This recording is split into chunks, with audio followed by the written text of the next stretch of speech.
Eh bien, il y avait un questionnaire en ligne qui vous avait été adressé en novembre 2022. Ça fait quand même un petit moment.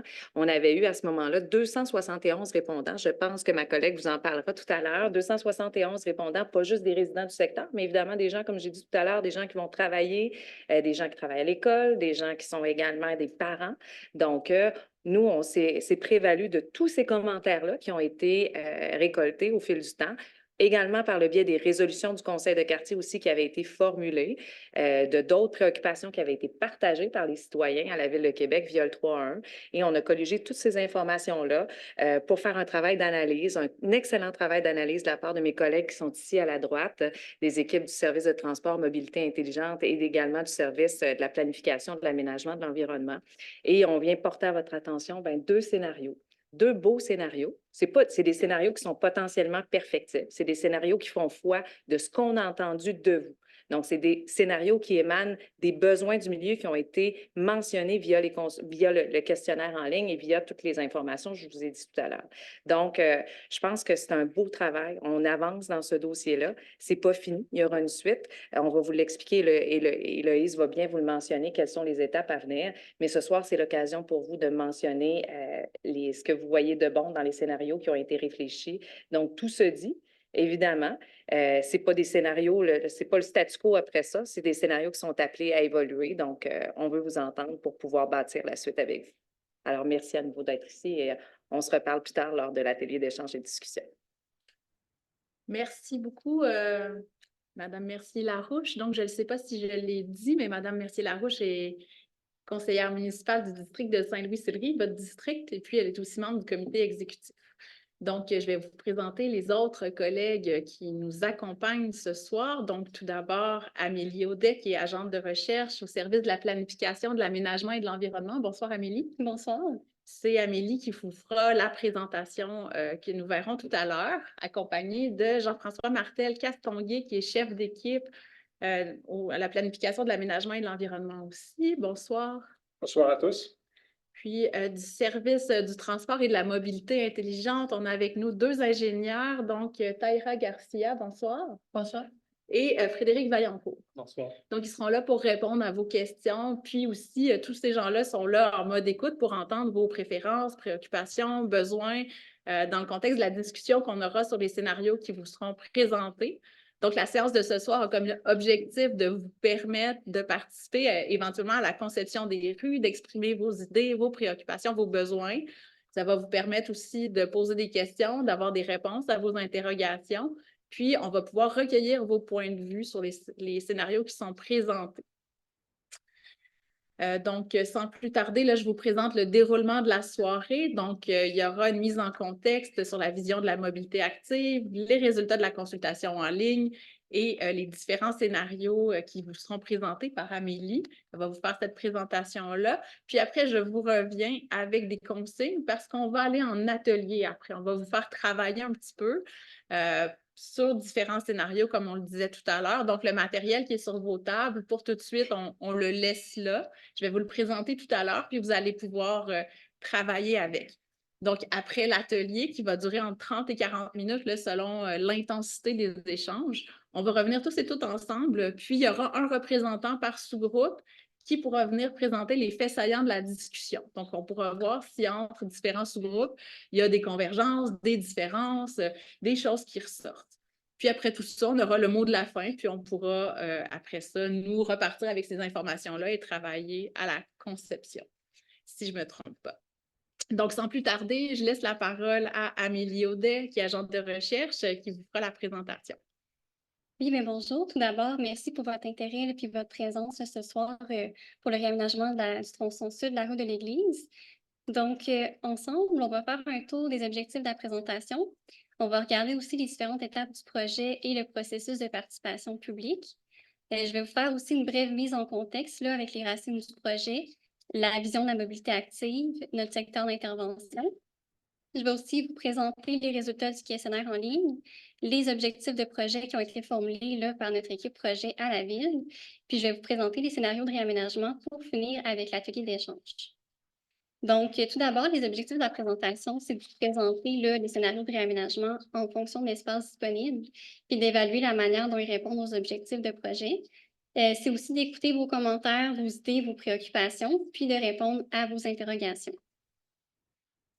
Donc, en ce qui concerne les étapes de projet pour le réaménagement du secteur sud de la route de l'Église, notre projet a débuté en 2022 avec la collecte des besoins.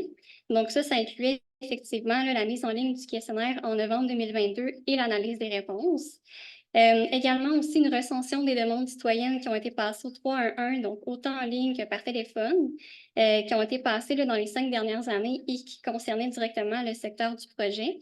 L'idée étant de faire ressortir là, les besoins qui étaient exprimés par les citoyens. Puis en parallèle à ça, on a aussi analysé toutes les résolutions du Conseil de quartier Saint-Louis. Donc aujourd'hui, on est à l'étape de conception préliminaire. Donc on vient en atelier avec vous ce soir, vous présenter des scénarios de réaménagement pour aller récolter vos commentaires et vos préférences. Les commentaires reçus vont nous permettre par la suite de produire un scénario final là, qui répond le plus possible à ce qui va avoir été exprimé autant dans le questionnaire que dans l'atelier ce soir. Et ce sera suivi d'une soirée d'information à l'hiver 2025 qui vise à présenter le scénario final. Les travaux sont prévus à l'été 2025 ou 2026 en fonction de l'évolution du projet et des disponibilités budgétaires. Puis finalement, il va y avoir une période de suivi qui va comprendre des comptages et un sondage d'appréciation. Donc, si on fait à l'origine du projet qu'on vous présente aujourd'hui, là, on retrouve plusieurs documents de la Ville et demandes citoyennes. Donc, en premier lieu, il y a un plan de déplacement de l'école primaire Saint-Louis-de-France qui a été produit en 2012, donc il y a à peu près une dizaine d'années, et qui a été réalisé par Vélo Québec, Accès Transport Viable et Vivre en Ville. Il contenait déjà à l'époque plusieurs recommandations là, par rapport au tronçon, et plusieurs de ces recommandations font écho avec les objectifs actuels du projet et les aménagements qu'on propose. Le projet s'insère aussi dans le cadre de la stratégie de sécurité routière 2020-2024, stratégie qui poursuit notamment les objectifs de sécuriser les déplacements et l'accès à l'école et de favoriser les déplacements actifs comme la marche et le vélo. En parallèle, le projet fait écho à plusieurs demandes citoyennes qui ont été passées au 311 et à des résolutions du Conseil de quartier, donc je viens de vous en parler. Et plus récemment, en 2023, la Ville a publié la vision de la mobilité active, qui est elle aussi directement en lien avec notre projet. Donc, la vision de la mobilité active, c'est quoi? C'est un outil de planification pour 2023 à 2026 pour la mise en œuvre des réseaux piétonniers, cyclables et intermodaux. Elle est un petit peu plus complète que la vision des déplacements à vélo 2016-2020, pour ceux qui la connaissent. Donc, c'est un petit peu sa petite sœur. On considère les modes de déplacement actifs comme la marche et le vélo. Ces modes-là peuvent être notamment utilisés en combinaison avec l'autobus, le traversier et la voiture.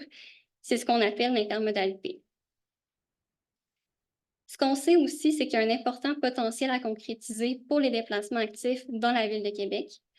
Donc, présentement, dans la Ville de Québec, il y a 6 déplacements sur 10 de moins de 1 km qui sont faits en transport actif. Sur l'ensemble des déplacements de 1 à 5 km, il y en a 1 sur 10 seulement qui sont faits en transport actif. Ce que ça signifie, c'est qu'avec les bons aménagements pour la marche et le vélo, ça serait possible d'augmenter la part modale des déplacements actifs. On évalue ce potentiel-là à 268 000 déplacements actifs supplémentaires par jour, en plus des 183 000 déplacements actifs actuels. Pour arriver à augmenter la part des déplacements actifs, la vision comporte 4 orientations. Donc, d'abord, d'accélérer le développement des réseaux de mobilité active. Donc, on parle du développement des réseaux cyclables et réseaux piétonniers. Renforcer l'efficacité des déplacements actifs en tout temps. Ça concerne l'optimisation, entre autres, des temps de déplacement, l'éclairage, la mise en place aussi d'un réseau 4 saisons. Assurer un confort des aménagements pour tout le monde. Donc, on parle ici d'accessibilité universelle, de sentiment de sécurité, de verdissement, par exemple. Et finalement, de jouer un rôle de chef de file et de facilitatrice dans l'essor d'une culture en faveur de la mobilité active et de l'intermodalité. Donc ça passe notamment par des campagnes de sensibilisation aux bonnes pratiques de la cohabitation sur la route, mais aussi par l'apprentissage des règles de sécurité à vélo.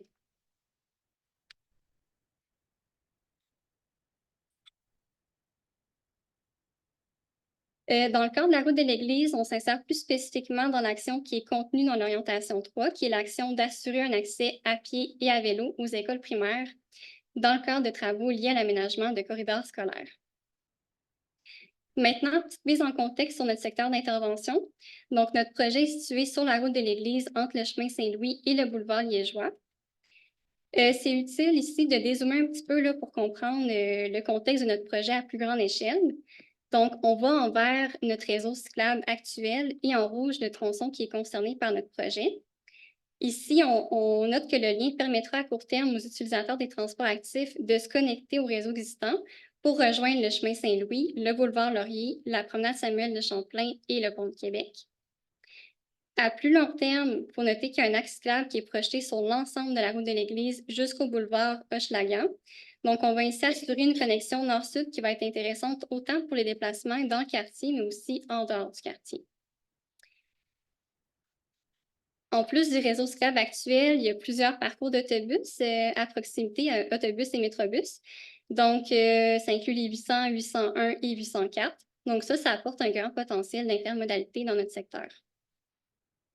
Maintenant, si on vient à plus petite échelle, le tronçon de la route de l'Église qui fait partie de notre projet dans un secteur quand même résidentiel qui est composé essentiellement de maisons unifamiliales et de 2 immeubles à logement là, multiples à l'intersection du chemin Saint-Louis. Il y a 2 voies de circulation, cette intersection. Il y a un seul trottoir aussi qui est situé du côté ouest, donc du côté de l'école.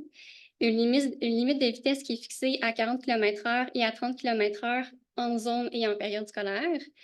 Puis, notre débit journalier moyen annuel, donc notre DGMA, des débits de véhicules, là, devant l'école primaire est assez élevé. Donc, on parle d'à peu près 3 300 véhicules par jour, comparativement à 800 véhicules par jour pour la section qui est située plus dans la section en pente, donc entre la rue de Valmont et le boulevard Liégeois. On est également dans une zone scolaire, il ne faut pas l'oublier. Donc, on a l'école primaire qui a 2 pavillons, un pavillon pour les premiers cycles et un pavillon pour les deuxième et troisième cycles. Présentement, il y a une zone de débarcadère devant les 2 pavillons de l'école primaire. Puis, il y a une brigadière qui assure la sécurité des traverses à l'intersection de la rue de Valcourt. Il y a aussi la présence du centre de loisirs Saint-Louis-de-France et la maison des aînés et alternative de Sainte-Foy qui a été inaugurée en décembre 2023, donc tout récemment. À noter aussi qu'en ce moment, il y a l'agrandissement du pavillon du premier cycle de l'école Saint-Louis-de-France et l'agrandissement du stationnement. Et les travaux sont en cours pour une livraison prévue en 2025. Toujours dans le secteur d'intervention, on a une présence de l'eau de chaleur qui est assez importante, surtout devant l'école primaire. Il y a une absence aussi de l'eau de fraîcheur, là, même dans notre parc derrière l'école. Ce que ça signifie, c'est qu'il y a quand même besoin de végétaliser pour rafraîchir la rue, pour assurer des déplacements actifs confortables. La stratégie pour le secteur comprend le maintien au maximum des arbres et des sites de plantation existants et le remplacement des arbres abattus s'il y en a, et la bonification par la plantation sur terrain public et privé. Donc, dans le cas de la plantation sur terrain privé, là, ça va se faire évidemment avec l'autorisation des propriétaires concernés et selon une approche personnalisée. Finalement, au niveau du stationnement sur rue, présentement, il est autorisé de chaque côté de la route de l'Église. Devant l'école, il est réglementé des 2 côtés de la rue, donc il y a une interdiction de stationnement là, en période scolaire. On a réalisé un relevé d'occupation du stationnement là, le 15 mai 2023 à différentes heures de la journée, donc à 6 h le matin, 9 h, midi, 15 h, 18 h et 21 h. Puis ça nous permet de constater que le taux d'occupation moyen est très faible, donc entre 1,5 % et 15,5 % là, selon les tronçons. Pour le tronçon à 15,5 %, on est vraiment là, dans la partie qui est au nord, donc la partie qui est devant l'école. On a refait le même exercice le 22 février de cette année pour voir s'il y avait des changements là, suite à l'ouverture de la maison des aînés. Puis ce qu'on constate, c'est que les résultats sont fortement similaires. Donc, le taux d'occupation moyen par tronçon varie maintenant entre 0,8 et 15,3 %. 15,3 % là, toujours devant la section nord de la route de l'Église.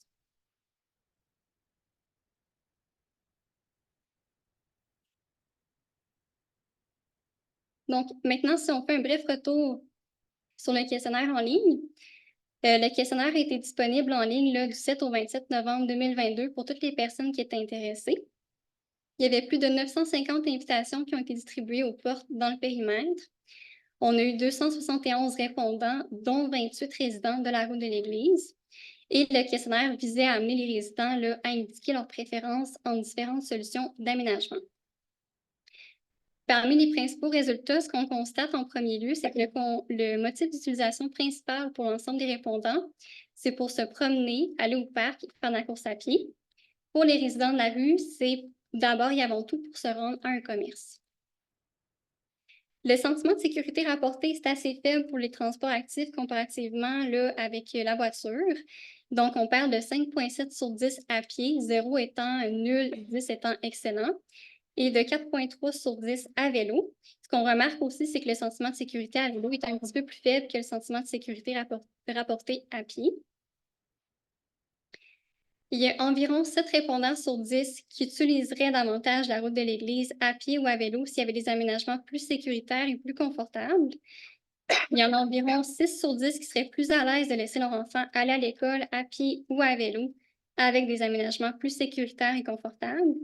Puis, en ce qui concerne les vélos d'hiver, il y a environ 4 répondants sur 10 qui ont indiqué avoir un intérêt pour en faire. Donc, plusieurs répondants ont formulé là, des demandes particulières, oui, dis-je bien, en commentaire, donc dans les questions ouvertes. Parmi les demandes les plus fréquentes, là, il y avait l'ajout d'un trottoir du côté est. Il y avait également de relier le lien cyclable à la piste du boulevard Hochelaga, ce qui va être fait dans un futur rapproché, là, comme je vous expliquais tout à l'heure, et de réduire la vitesse automobile. Les commentaires concordent aussi avec les priorités de réaménagement qui ont été indiquées par les répondants.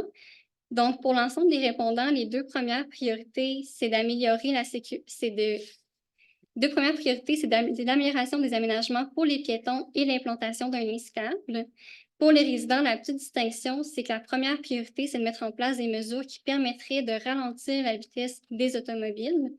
Et finalement, pour l'ensemble des répondants, la troisième priorité, c'est d'améliorer la sécurité des intersections. Finalement, le maintien de l'offre en stationnement est un petit peu plus important, évidemment, chez les résidents que pour l'ensemble des répondants. Pour remplir les priorités qui ont été énoncées par les répondants, ça requiert un certain nombre d'aménagements, mais aussi un certain nombre d'impacts. Donc, les mesures qui obtiennent un plus grand taux d'acceptabilité, c'est le retrait du stationnement d'un côté de la rue, également le retrait du stationnement aux intersections et les déviations en chicane. Les autres mesures, comme l'utilisation de l'emprise, le retrait du stationnement des deux côtés, la déviation ou encore la mise en place d'un sens unique, obtenaient une acceptabilité qui était plus faible. Donc, le questionnaire permettait de constater que la sécurité des déplacements actifs, c'est la priorité des répondants. Ça inclut l'amélioration des cheminements et des traverses vers les lieux de destination comme l'école et le parc, mais aussi de gérer la vitesse automobile et la circulation devant l'école. Donc, avec les résultats du questionnaire en tête, il y a des objectifs spécifiques qui ont été établis par la Ville pour ce projet-là. Ça inclut d'aménager un lien piéton et cycliste sécuritaire, confortable, continu, sans obstacle les 4 saisons, notamment pour l'accès à l'école primaire Saint-Louis-de-France, à la promenade Samuel de Champlain, au pont de Québec, ainsi qu'au commerce Saint-Louis, du chemin Saint-Louis et du boulevard Laurier. Améliorer le sentiment de sécurité sur le tronçon, incluant de sécuriser l'accès aux écoles en transport actif et en transport scolaire, apaiser la vitesse et la circulation, accroître l'adaptabilité du secteur face au changement climatique, diminuer les îlots de chaleur, verdir, et finalement, favoriser l'intermodalité des modes actifs et collectifs.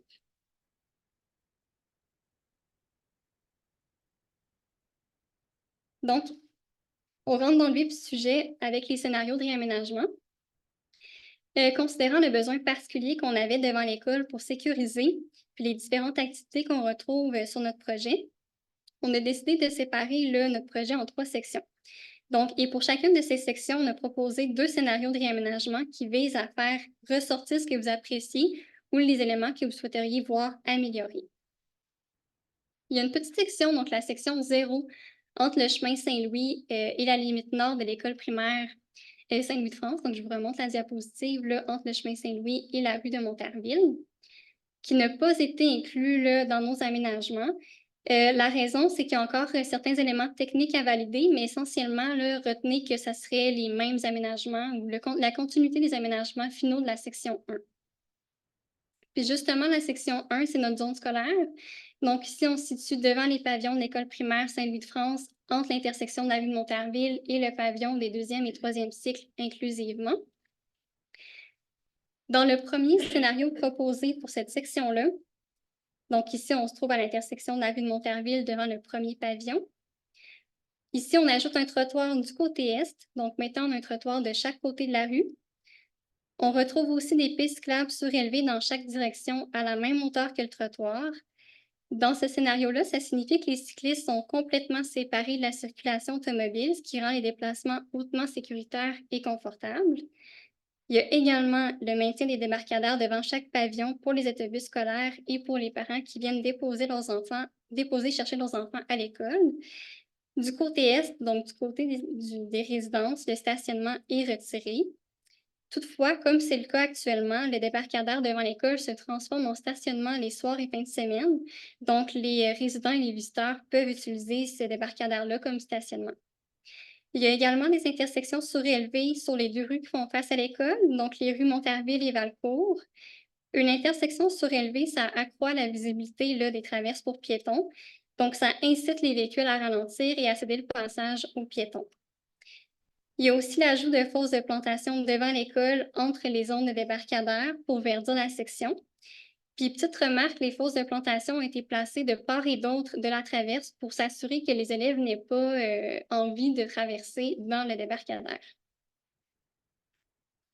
Donc, voici une coupe qui détaille un petit peu plus là, schématiquement la largeur qui serait requise pour les aménagements. Donc, ce que vous voyez sur la coupe, c'est la limite de bordure existante ainsi que la limite là où le trottoir s'arrête présentement. Donc, dans ce scénario-là, ça demanderait d'utiliser une certaine largeur de rue, puis d'utiliser une emprise du côté des résidences et du côté de l'école. En ce qui concerne l'impact sur les arbres, ce scénario-là impliquerait l'élagage potentiel à l'est, donc du côté des résidences, et quelques coupes et élagages potentiels à l'ouest devant l'école. Parce qu'effectivement, plus on s'approche de la limite de l'emprise, plus il y a des risques d'endommager les racines des arbres pendant les travaux. Donc, voici le deuxième scénario proposé. Ici, essentiellement, on reprend les mêmes aménagements que pour le premier scénario, sauf que plutôt que ce soit des pistes cyclables surélevées, c'est des bandes cyclables là, dans chaque direction. Donc, dans ce scénario-là, les cyclistes partagent la chaussée avec les automobilistes. Ils sont séparés là, par des lignes au sol, là, du marquage, comme vous pouvez le voir à l'écran.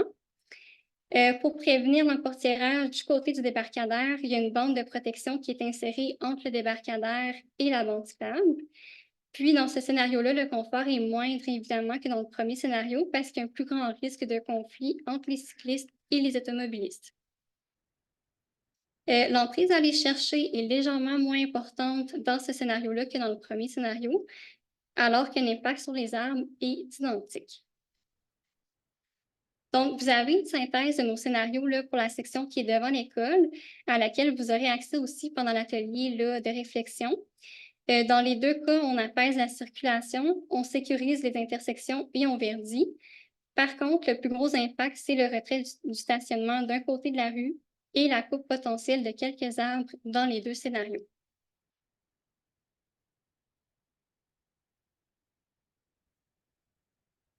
Donc, on arrive à la deuxième section qui est devant le Centre des loisirs Saint-Louis-de-France et la Maison des aînés. Puis dans les 2 scénarios qu'on va vous présenter, on est vraiment dans la continuité de la section 1 qui est notre zone scolaire. Donc ici, on se trouve devant la Maison des aînés. La photo de la situation actuelle représente, là, en fait, a été prise pendant la construction, mais évidemment, là, la Maison des aînés n'est plus en construction au moment où on se parle. Donc, le premier scénario comprend encore l'ajout d'un trottoir du côté est. On retrouve cette fois-ci une piste cyclable surélevée dans chaque direction. L'ajout aussi d'un arrêt permanent à l'intersection de la rue de Valmont, qui a été demandé plusieurs fois là, par le conseil de quartier. Puis finalement, le stationnement ici est retiré de chaque côté. Dans ce scénario-là, donc avec piste et sans stationnement, nos analyses préliminaires indiquent qu'il pourrait y avoir quelques coupes potentielles et élagages devant le centre de loisirs et quelques élagages du côté des résidences. Pour le deuxième scénario, c'est similaire au premier, donc on ajoute toujours notre trottoir du côté est, notre arrêt sur Valmont. Sauf que cette fois-ci, on retrouve des bandes cyclables au niveau de la chaussée plutôt que des pistes cyclables à la hauteur du trottoir. L'emprise requise pour des bandes cyclables est moindre que pour les pistes cyclables, surtout du côté des résidences, ce qui fait en sorte que l'impact sur les arbres est moindre. Le tableau synthèse là, des différents aménagements pour notre section 2, c'est ici. Dans les deux cas, la circulation est apaisée et l'intersection de la rue de Valmont est sécurisée. Si dans le premier scénario, le confort du lien cyclable est plus grand que dans le deuxième scénario, l'impact sur les arbres est quant à lui un petit peu plus important. Puis dans les deux cas, il y a le retrait complet des cases de stationnement. D'ailleurs, si on vous présente deux scénarios sans stationnement, c'est parce que le maintien du stationnement d'un côté de la rue aura un impact important sur les arbres qui sont du côté ouest, donc du côté de la maison des aînés, mais aussi du côté est, donc du côté des résidences. Et l'emprise à aller chercher sera aussi plus importante. Donc, il y aurait plusieurs arbres là, près de la bordure qui seraient affectés. Considérant le faible taux d'occupation du stationnement dans cette section, donc on parle d'environ 15 et la présence du débarcadère devant l'école, qui se transforme en stationnement les soirs et fins de semaine, on a préféré proposer des scénarios sans stationnement. Cela dit, on est en discussion là, avec les acteurs locaux pour évaluer les besoins en stationnement et en débarcadère. Donc, on a des discussions avec l'école et le centre de services scolaires, bien sûr, mais aussi avec notre service des loisirs à la Ville de Québec pour s'assurer de répondre aux besoins de la clientèle là, qui va au centre de loisirs Saint-Louis-de-France et notamment, plus particulièrement, la clientèle aînée. On a aussi des discussions avec la Maison des aînés de Sainte-Foy pour s'assurer qu'on réponde aux besoins de stationnement sur rue pour les employés et les visiteurs. Et évidemment, vous êtes invités à en discuter, là, donc tout en gardant en tête qu'on pourrait bien sûr conserver un côté de stationnement avec des impacts, par contre, qui seraient plus importants là, pour les arbres. Donc, la troisième et dernière section, qui est la section qui est en pente, donc une pente un petit peu plus prononcée que pour le reste de notre tronçon. On est entre la rue de Valmont et le chemin de fer. Ici, on a l'intersection de la rue Guillaume-le-Breton.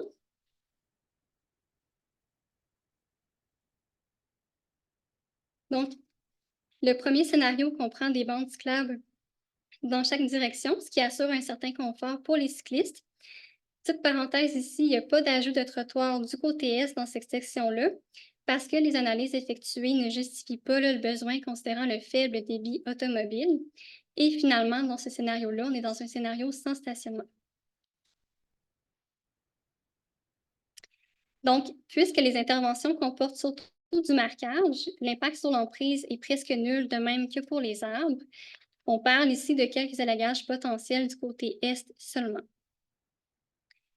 Dans notre deuxième scénario, on propose une bande cyclable en direction nord pour la montée et une chaussée désignée en direction sud pour la descente. Une chaussée désignée, c'est une voie cyclable sur la rue qui est partagée par les vélos et les automobiles. On peut proposer une chaussée désignée sur une rue sur laquelle le débit automobile est faible pour être sûr qu'on assure une sécurité des cyclistes. La chaussée désignée est indiquée en descente parce que les personnes à vélo prennent la vitesse, donc sont à une vitesse qui est similaire à celle des automobiles, alors que la bande permet d'être protégée là, pendant l'effort de la montée. Et finalement, ce scénario-là comprend le maintien du stationnement d'un côté de la rue. Ici, l'impact sur les arbres est le même que pour le premier scénario parce qu'il n'y aurait pas d'emprise requise. Donc, voici la synthèse de la section qui est en pente. Pour le confort du lien cycliste, le scénario avec bande de chaque côté est un petit peu plus intéressant que le scénario avec la chaussée désignée, dans la mesure où les cyclistes ne partagent pas la chaussée avec les automobiles. Par contre, dans ce scénario-là, il y aurait le retrait du stationnement des deux côtés, alors que dans le scénario de la chaussée désignée, il y aurait le maintien du stationnement d'un côté de la rue.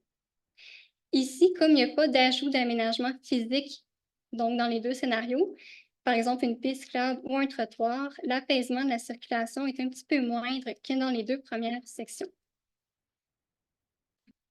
Et merci pour votre écoute. Je vais passer la parole à Héloïse.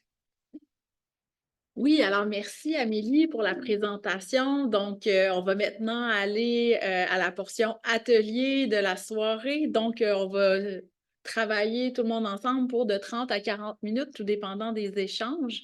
Donc, vous êtes déjà assis à des tables où il y a des scénarios. Les gens qui sont en ligne, vous serez divisés en sous-groupes. Donc, vous allez pouvoir discuter.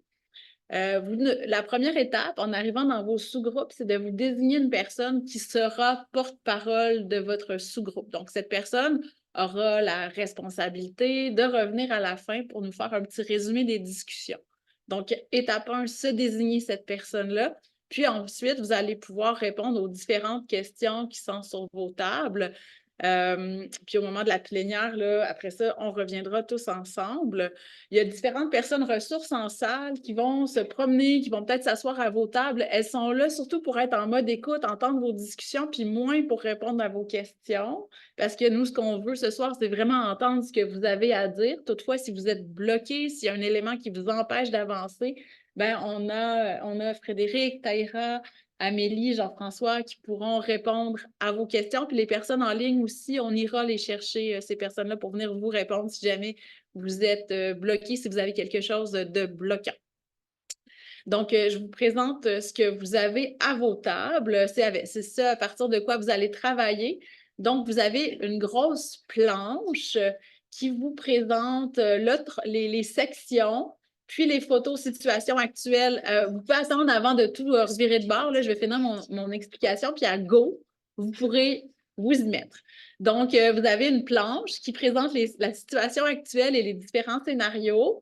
À titre de rappel pour consultation, parce qu'on ne s'attend pas à ce que vous vous rappeliez de tout ce qu'on a présenté. Vous avez une feuille réponse, donc vous pouvez la partager, prendre des notes, chacun votre tour, ou vous pouvez vous désigner une personne pour prendre des notes. Il y a une feuille réponse avec toutes les questions. Vous avez beaucoup de crayons aussi. Il y a des crayons pour tous les goûts, toutes les couleurs, toutes les textures. Fait que vous pouvez utiliser ces crayons-là, vous pouvez dessiner sur la carte. Vous pouvez prendre des notes sur la feuille réponse. Puis, vous avez aussi une feuille synthèse des différents scénarios qui vous permet, en un coup d'œil, de voir un peu les avantages et inconvénients que l'équipe a identifiés avec chaque scénario. Ce qui est important de retenir, c'est que vous n'avez pas à choisir entre les deux scénarios. Ce n'est pas choisissez-en un ou un autre. C'est vraiment, on veut vous entendre pour chacun des scénarios. Qu'est-ce que vous identifiez, vous, comme avantage, comme inconvénient, comme idée? C'est quoi vos préférences? Qu'est-ce que vous aimez le plus? Qu'est-ce que vous aimez le moins pour chacun des scénarios? Parce que, dans le fond, on ne veut pas que vous nous disiez, oui, on vous préfère le deuxième ou le premier, vous pouvez nous le dire, mais on cherche vraiment à savoir pour chacun des scénarios s'il était mis en place demain matin, qu'est-ce que vous en penseriez, vous? Qu'est-ce que ça changerait dans votre quotidien? Qu'est-ce que vous préférez? Donc, les questions qu'on va vous poser, c'est ça, c'est qu'est-ce que vous aimez le plus, qu'est-ce que vous aimez le moins, c'est quoi vos priorités à identifier? Est-ce que ce serait le verdissement, la sécurité des personnes à pied? Est-ce que c'est le stationnement votre priorité? Donc, on veut vous entendre là-dessus. Puis, est-ce qu'il y a d'autres éléments ou considérations qui pourraient être pris en compte dans le projet? Puis, est-ce qu'on a oublié certaines choses? Mais toutes ces questions-là sont écrites sur votre feuille réponse. Puis, les gens qui sont en ligne, vous avez les animatrices avec vous qui vont vous les rappeler puis qui vont animer la discussion de ce soir. Donc, voilà. Est-ce que c'est clair, votre mission? Donc, étape 1, désigner une personne porte-parole, trouver quelqu'un qui accepte de prendre les notes. Puis après ça, dessiner, discuter, répondre aux questions, utiliser le matériel sur la salle. Pour les personnes qui sont en ligne, je vais vous laisser avec Anne qui va vous donner des conseils, des consignes spécifiques pour les personnes qui sont en ligne. Puis on se retrouve là, dans de 30 à 40 minutes. On pourra mettre tout ça en commun. Donc, en salle, vous pouvez y aller, vous pouvez retourner votre matériel, vous mettre au travail. J'ai circulé de table en table, j'ai entendu beaucoup de commentaires, j'ai entendu, vous avez posé beaucoup de questions aussi. Fait que, Amélie, est-ce que tu aurais des petites précisions à donner avant qu'on passe en plénière? Oui, bien d'abord, merci beaucoup. Là, on a reçu vraiment des super belles propositions. Puis nous, ça va vraiment être utile qu'on va aller en conception là, pour faire nos plans finaux. Puis, tu sais, ce que je voulais dire aussi, c'est que, tu sais, un petit rappel, là, ce qu'on vous a présenté, c'est des scénarios 1 et 2, mais c'est pas du tout un sondage, c'est pas du tout un vote. Fait que ça se peut que finalement, on sorte d'ici, puis on arrive avec un scénario qui est complètement différent, qui est un scénario 3.2.4, là, par exemple. Puis, tu sais, par rapport aussi aux commentaires que vous avez émis ce soir, ben ça se peut qu'on voit aussi nos objectifs de projet, là, comme j'expliquais tout à l'heure à Héloïse. C'est que, tu sais, présentement, on a certains objectifs de projet vides, mais si on se fait dire, par exemple, tel objectif, finalement, c'est vraiment, vraiment important pour nous, ben ça se peut que ça aussi, ça évolue, là. Fait que, Voilà, sachez que ce que vous avez dit ce soir, là, c'est vraiment important, puis on va le prendre en considération. Oui, merci, parce que c'est d'ailleurs pour ça qu'on est là. On vous présente diverses choses pour vous entendre, puis écouter vos préoccupations, vos préférences, vos besoins, vos priorités. Donc, c'est le moment tant attendu où nous, on va pouvoir entendre ce que vous avez discuté, les faits saillants de vos tables. Alors, on va y aller. On va commencer par la table 1. Est-ce que vous aviez une personne qui était désignée comme porte-parole? Alors, c'est Martin Boucher du Conseil de quartier de Saint-Louis, aussi résident du secteur, je crois. Oui, papa d'un garçon qui va à l'école. Parfait. Donc, les faits saillants en 2-3 minutes là, de votre sous-groupe. Vous Alors, aviez quel scénario pour commencer? c'est le scénario 1, la première portion, là, la portion nord du. OK, portion- Fait que c'est le scénario 1 qu'on retient, évidemment. Vous aviez tronçon, la section école, puis la section centre des loisirs et maison des aînés. Surtout la portion nord de OK, l'école c'est bon. jusqu'à Chemin-Saint-Denis.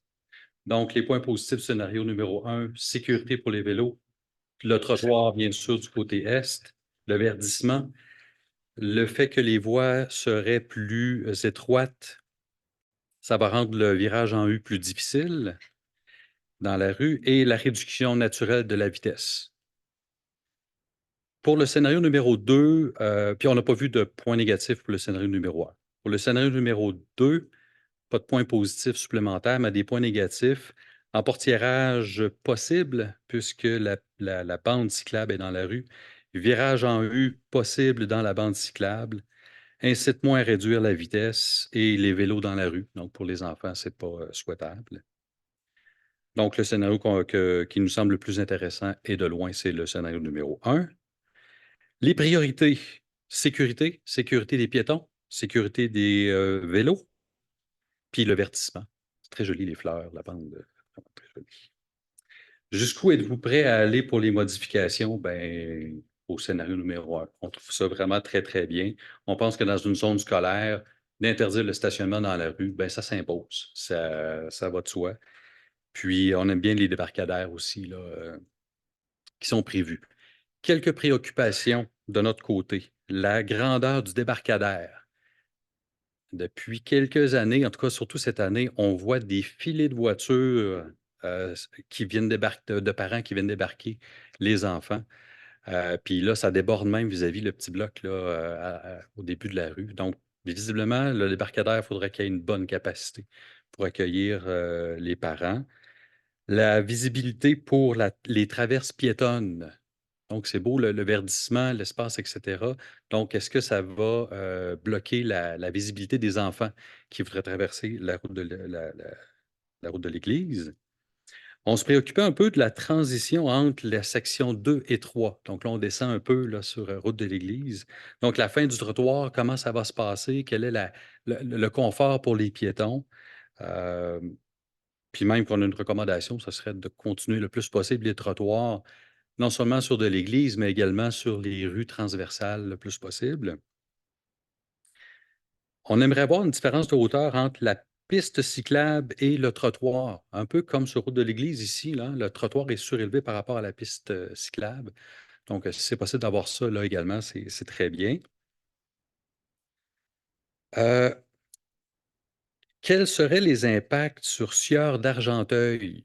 S'il y a moins de stationnement là, est-ce que les parents vont débarquer plus les enfants sur Sieur d'Argenteuil? Est-ce qu'il va y avoir plus de stationnement également? Donc, prévoir les impacts sur la rue parallèle qui est Sieur d'Argenteuil, qui est très large, quasiment 4 voies de large, là. Donc, il y a une préoccupation de ce côté-là. Et dernier, c'est le stationnement des professeurs, surtout avec l'agrandissement. Donc, est-ce qu'il y aura des espaces de stationnement réservés sur le terrain des écoles pour les professeurs et les nouveaux professeurs pour l'agrandissement? Donc, c'est une préoccupation qu'on avait. Bonsoir. Je peux répondre à sa question parce que j'ai une réunion avec la directrice de l'école. Actuellement, il n'y a aucun professeur qui se stationne dans la rue de l'église. Le stationnement de l'école a la capacité d'accueillir tous les professeurs et avec l'agrandissement, ça a été considéré aussi. Génial. Merci.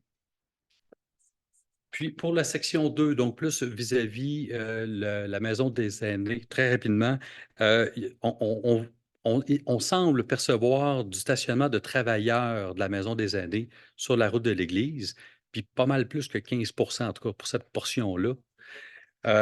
Donc, il y a une préoccupation. Où vont se stationner ces gens-là dans les rues adjacentes? C'est pas très grave, c'est sûr qu'ils vont avoir marché un petit peu plus, mais disons une préoccupation de ce côté-là. Parfait, fait le merci tour? beaucoup, Martin. Merci de nous avoir partagé ces commentaires-là. Donc, on a la table 2 qui a fait la même section. Donc, de votre côté, qui était porte-parole?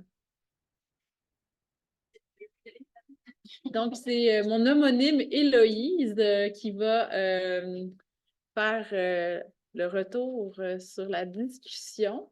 Ben, d'abord, il y avait beaucoup de points communs avec la table précédente, là, fait que je vais essayer de ne pas trop répéter. Nous aussi, on avait une grande préférence pour le scénario 1, que ce soit pour la section 1 ou la section 2, avec quelques modifications considérées. Là,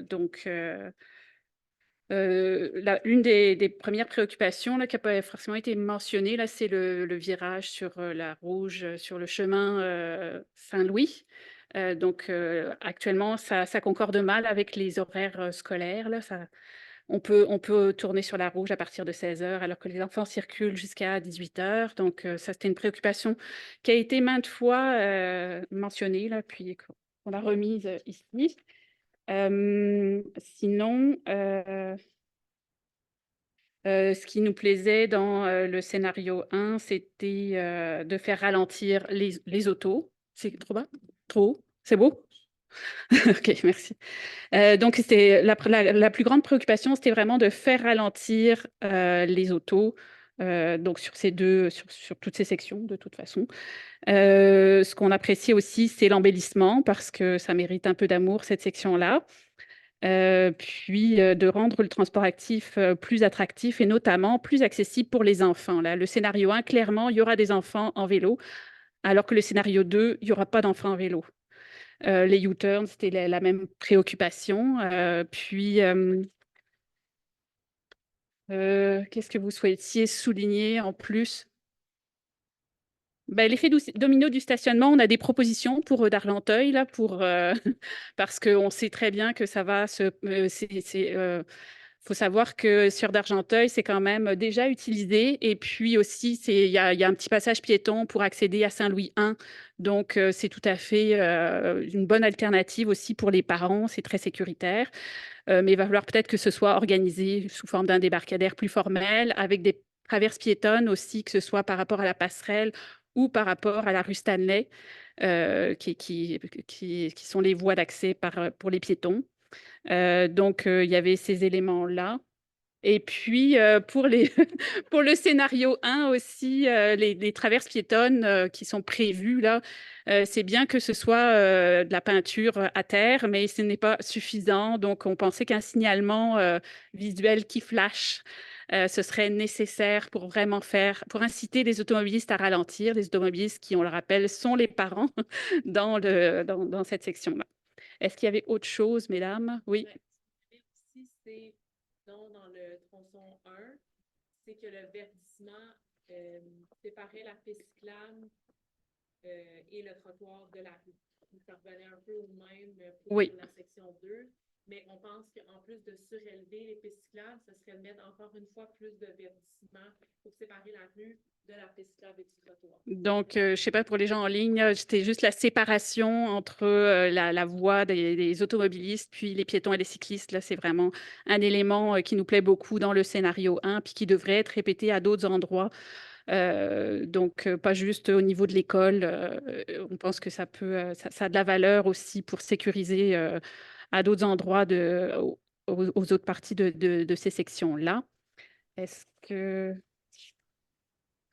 Conclusion, si vous avez autre chose qu'on... Non, sinon, ça a pas mal été...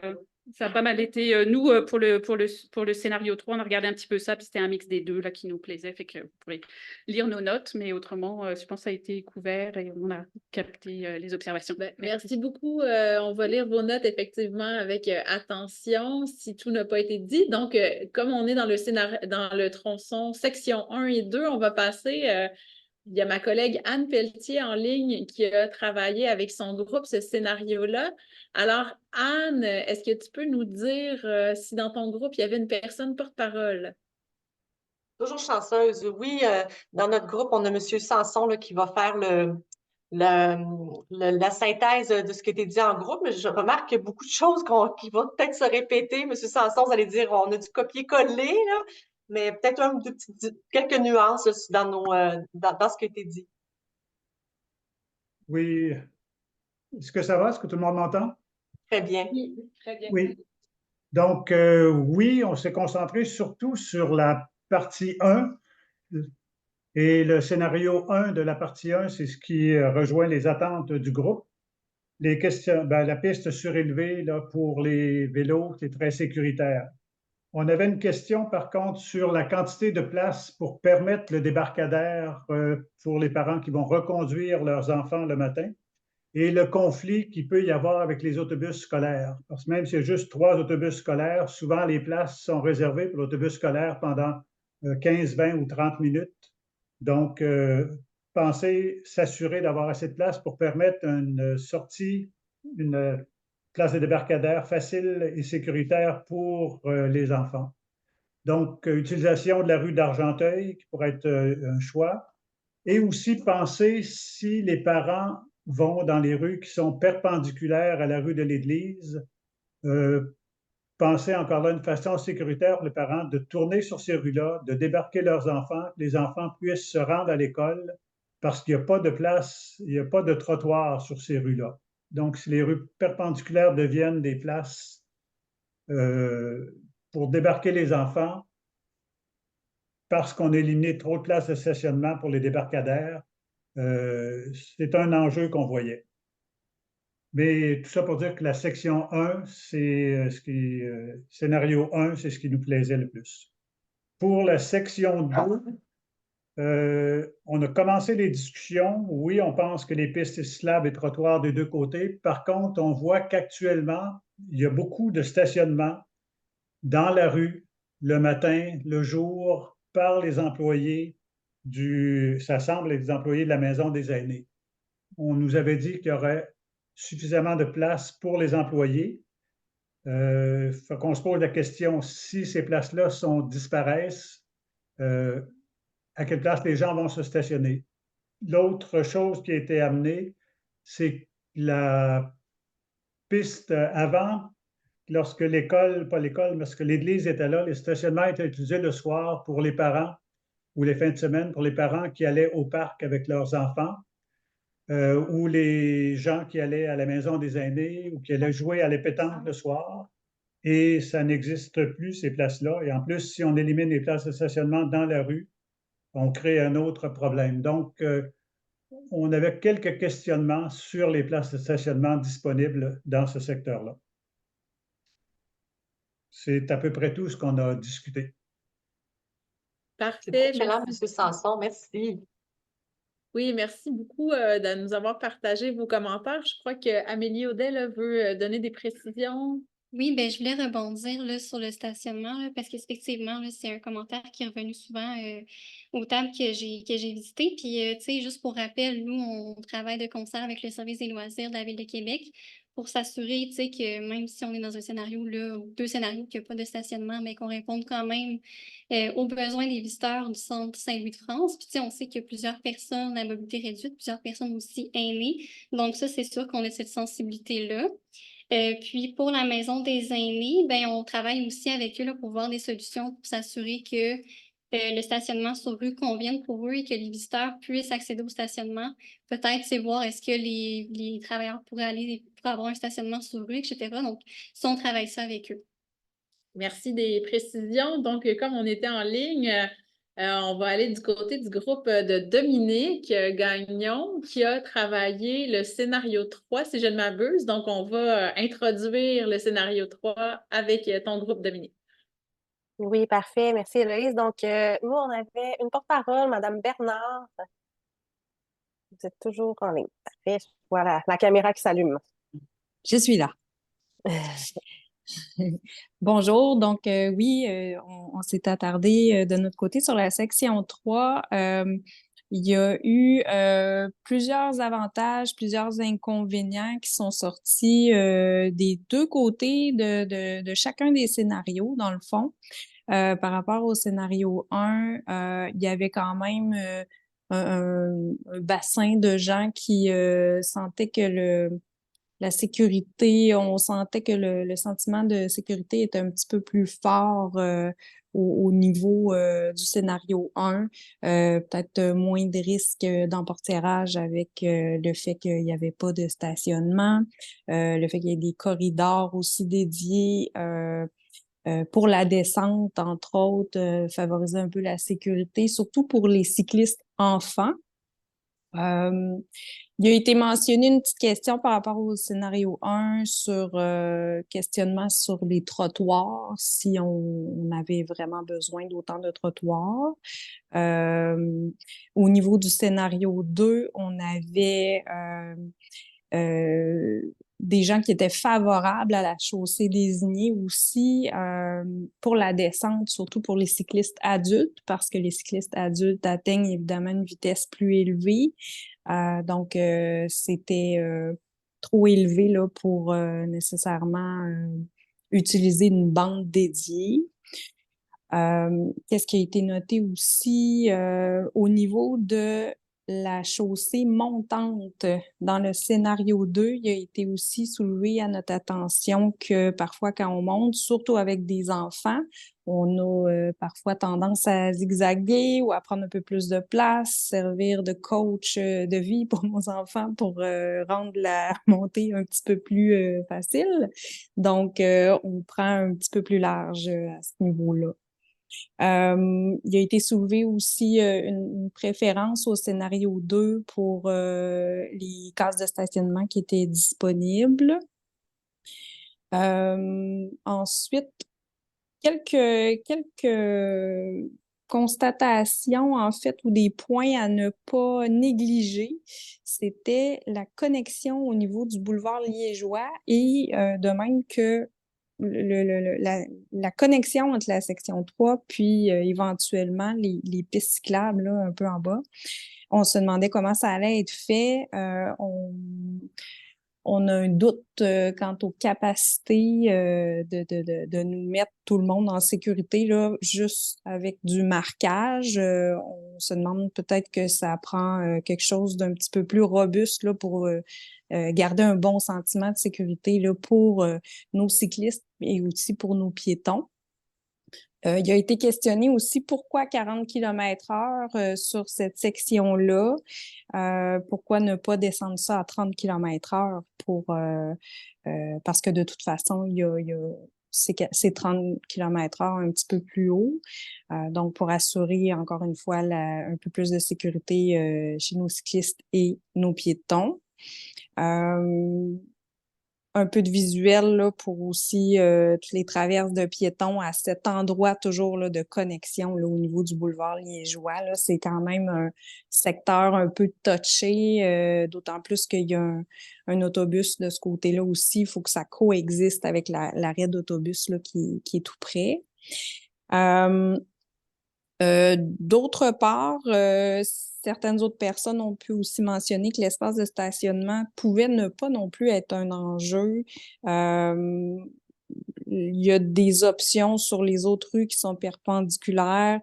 Par contre, est-ce que ce serait bien de se questionner puis de trouver d'autres options de stationnement pour offrir aux gens qui, par exemple, utilisent ce tronçon de route-là pour utiliser les pistes cyclables. Donc, certains ne voudront peut-être pas se donner la peine, par exemple, d'aller se stationner plus bas, voudront se stationner un petit peu plus haut, avoir accès directement aux pistes cyclables. Est-ce qu'il y a un besoin là? Donc, on se demandait ça, s'il y avait un besoin là, de venir se stationner. Puis, il a été observé par certaines personnes que les stationnements étaient utilisés pour ça, pour venir accéder aux pistes cyclables. Parfait. Merci pour votre intervention. Est-ce que vous aviez une dernière chose? Tu sais, je pense que je vous ai un peu interrompu, mais si vous vouliez conclure, je vous laisse 30 secondes. Je pense que j'ai fait le tour. Sinon, on avait regardé rapidement la section 1. Les choses importantes avaient pas mal déjà été soulevées là, par les autres personnes dans les autres workshops. Là. Les U-turns observés, entre autres, c'était un questionnement. Le débarcadère, on voulait s'assurer que ce soit bien réfléchi là, pour les gens qui n'ont pas le choix d'y aller en auto là, parce qu'ils ont des jeunes enfants, par exemple. Parfait, merci. Merci de nous avoir partagé ces observations-là. Donc, pour la section 3, on avait aussi le groupe ici qui avait travaillé sur cette section-là. Oui, alors c'est Elsa qui va nous présenter les section. conclusions, les faits saillants. Les faits saillants dans la pente. Nous, on avait des avis partagés parce qu'on vit des choses, des réalités différentes. Ce qui nous... où est-ce qu'on était partagé, c'était dans les scénarios où est-ce qu'il y avait du stationnement ou pas. Il y a des familles qui vivent là, qui ont des enfants qui viennent, qui habitent loin, qui viennent pour visiter avec leurs enfants à eux. Ils ont besoin de beaucoup de places de stationnement. Ils ont besoin aussi de places de stationnement pour avoir des services. Les gens qui viennent travailler chez eux, des fois, sont plus réticents à aller travailler s'ils n'ont pas de place pour stationner dans la rue. Sinon, dans les deux scénarios, c'est surtout ça qui revenait, le besoin, le maintien du stationnement. L'autre que les autres gens, en fait, moi, ce que je préférais dans ces scénarios-là, c'était qu'il n'y ait pas de stationnement parce que ma réalité, c'est que je suis cycliste. C'est pour éviter l'emportiérage, entre autres. Puis, c'est ça.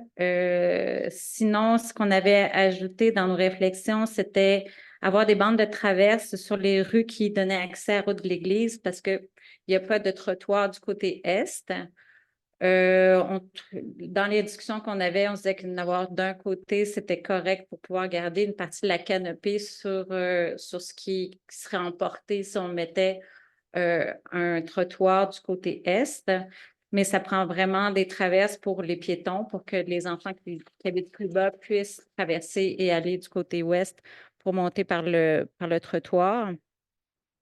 Dans notre groupe, on avait aussi l'intérêt de garder la canopée, aussi d'aller à la rencontre des propriétaires pour vous aviez dit, là, les organisations pour replanter quand les arbres étaient coupés.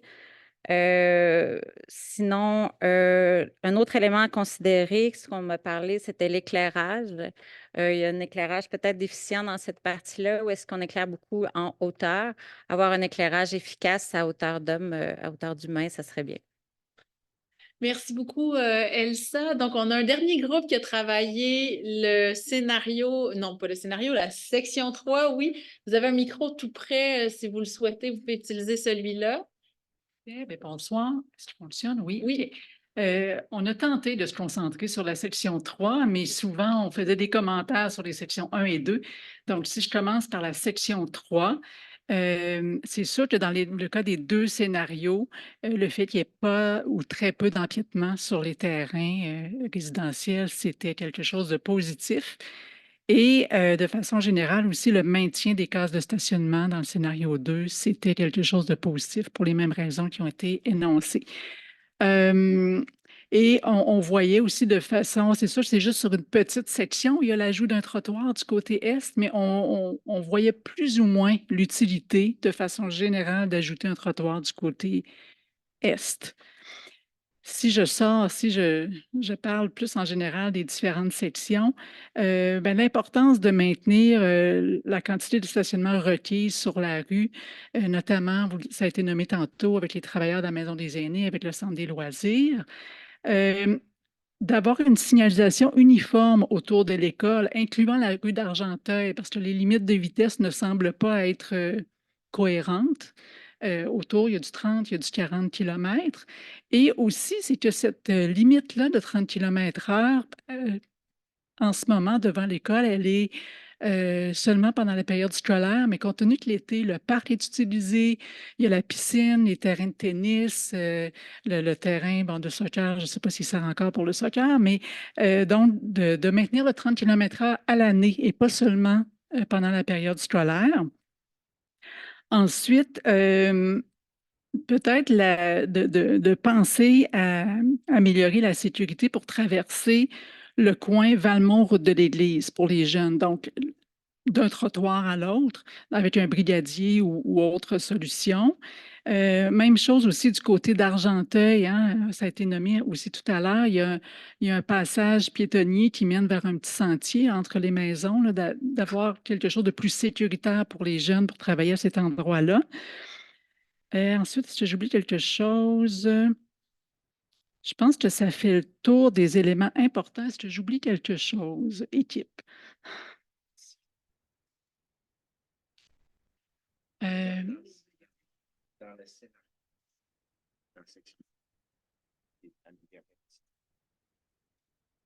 Je vais te laisser le préciser parce que je ne suis pas certaine de ce qu'on veut mentionner. Une chose que, bon, en tout cas, peut-être pas tout le monde, là, mais qu'on a apprécié, c'était que dans le scénario 1, on avait les bandes cyclables qui étaient là, puis qui étaient en tout cas mieux que quand on descend, avoir juste rien. Fait que même si, tu sais, puis c'est vrai, ça enlève du stationnement, mais on trouvait ça positif qu'il y avait une bande cyclable. Voilà. Ouais, ben, merci de la précision. Merci de nous partager ça. Puis merci à tout le monde. Là. Vous avez été super généreux en commentaires, en questions. Vous avez travaillé fort. Fait que merci beaucoup d'avoir participé ce soir. Les prochaines étapes, en fait, de notre côté, c'est que l'enregistrement de la séance de ce soir va être disponible sous peu sur la page du projet, là où vous êtes allés vous inscrire. On va mettre la présentation d'Amélie. On va mettre également l'enregistrement de la séance de ce soir, si vous voulez la réentendre d'aventure ou s'il y a des gens autour de vous qui n'ont pas pu être là ce soir, mais qui aimeraient quand même prendre connaissance de la teneur des échanges. Ces personnes-là pourront réécouter la séance au besoin. Puis, on publiera un compte-rendu de la séance de ce soir aussi quand il sera rédigé. Amélie, est-ce que tu as des précisions? Je pense que tu l'as fait tout à l'heure sur la suite des choses pour le projet. Je vais laisser Mme Mercier-Larouche vous adresser un petit mot de la fin. Oui, bien, comme on arrive à la fin, peut-être qu'on pourrait remettre la diapo que tu avais présentée tout à l'heure, Amélie, sur la suite des étapes. Oui, Qu'est-ce que vous en pensez? Parce que quand on est au début, des fois, on retient moins l'information. Là, c'est ce que vous avez le goût de savoir, c'est quoi la suite aujourd'hui. Donc, on va juste prendre le temps de la remettre à l'écran pour que vous puissiez tous bien la visualiser. Alors, prochaines étapes. Voilà. Alors, présentement, on repart en analyse suite aux commentaires qui ont été recueillis ce soir pour s'assurer de bien intégrer tout ça, de voir qu'est-ce qui est possible de bonifier, quel scénario on retient au final. Vous savez, c'est toujours un objectif de conciliation entre toutes les réalités. Je pense que c'est Elsa, c'est vous qui l'avez nommé.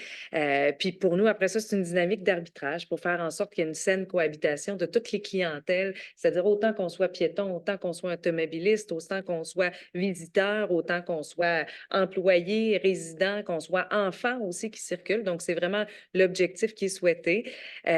Donc, c'est ce qu'on va essayer de concilier en tout et partout. Il n'y aura peut-être pas un scénario parfait, mais il y aurait certainement un scénario qui sera parfait pour faire en sorte d'optimiser les choses. On est d'accord? C'est pour ça qu'on se rencontrait ce soir. Je pense que peu importe le scénario retenu au final, on voit nettement des améliorations qui étaient demandées depuis longtemps. Puis moi, ça, là, si vous saviez comment c'est un grand bonheur comme conseillère municipale de pouvoir donner écho à tout ce qui a été dit dans les précédentes années.